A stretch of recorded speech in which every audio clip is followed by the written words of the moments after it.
jodoh itu tidak ada yang sempurna. Maka kita tidak perlu mencari yang sempurna. Karena kalau dia sudah sempurna, dia tidak memerlukan kita. Iya kan?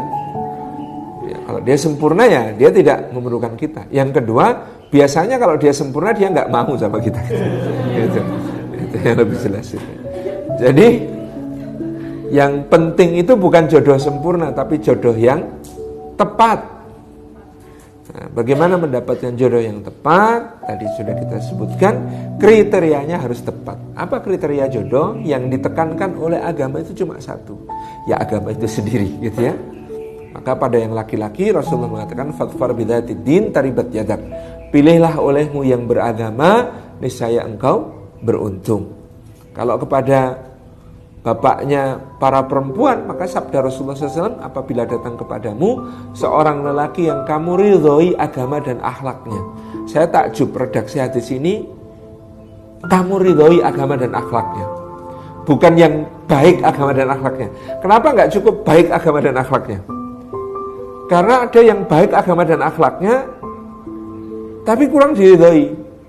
Ada bapak anaknya dilamar, itu orangnya itu soleh, ustadz, tapi saya ini nek subuhan itu kalau ndak kunut ndak mantep ya. Lah itu calon menantu saya itu belas nggak mau kunut itu.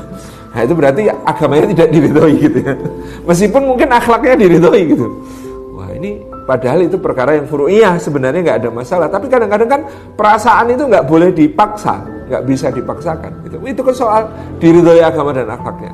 Dan memang prakteknya dulu ya, ada orang yang agamanya baik, akhlaknya baik, ditolak. Abu Bakar As-Siddiq ngelamar Fatimah, ditolak. Umar bin Khattab ngelamar Fatimah, ditolak. Kenapa? Karena Nabi SAW tahu putrinya itu sudah punya nama yang tersimpan dalam hati.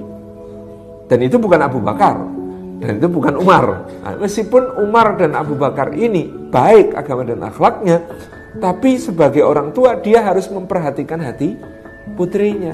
Anaknya itu yang ada dalam hatinya itu namanya Ali bin Abi Thalib kok. Ya harus diprioritaskan yang kemudian menjadi apa yang ada di hati putrinya. Itu. Jadi kalau jenengan jadi ikhwan, kalau ngelamar jangan ngancem pakai hadis ini. Kalau Rasulullah SAW bersabda, apabila datang kepadamu seorang lelaki yang kamu ridhoi agama dan akhlaknya, kamu tidak nikahkan dengan putrimu, maka akan terjadi fitnah yang besar di muka bumi gitu. Nah, kalau ada yang lamar kok ngancemnya pakai hadis ini, berarti agama dan akhlaknya tidak diridhoi gitu. Tidak perlu diperhatikan ancamannya. Ternyata pada dasarnya bisa jadi orang soleh itu juga bisa ditolak.